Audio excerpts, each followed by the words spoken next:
my dad's a really big guy. I'm 6'2", 200 pounds, and my dad makes me look like a little tiny, little bitch man. My dad's I can hold a basketball with one hand, and my dad's ring thing. My dad had to have his wedding ring special made because he's a big man. He's about 6'3", 250 pounds, and he wears it well.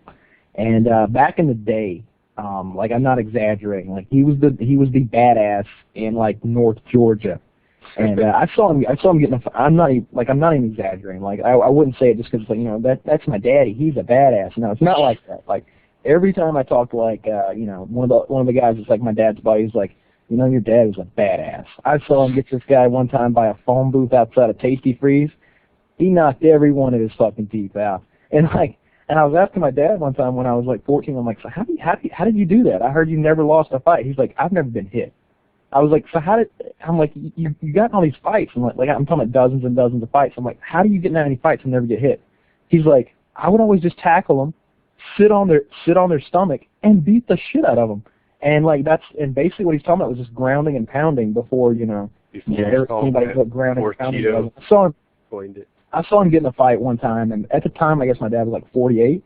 And I guess I was like 12 or 13 or something, but this guy had been running his mouth and saying some stuff he shouldn't be saying.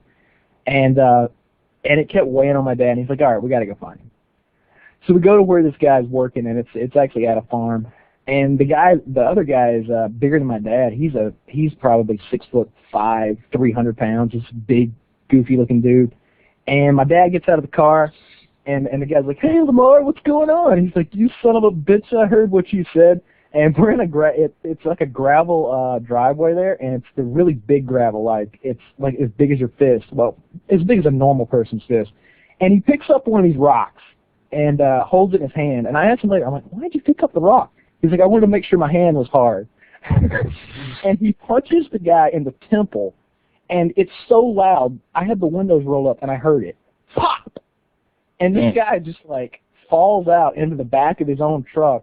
And my dad starts choking him, and his hands are reaching all the way around this man's neck, and the fingers are touching on the back. Because I can see from where I am that, like, he's got this man's neck like it's a chicken's neck, this giant man, and he's choking the shit out of him. And the man starts crying at this point. And so my dad he's like, you know, I guess I can't rough him up too much more because he's out there crying in front of all these people. There were a lot of people watching.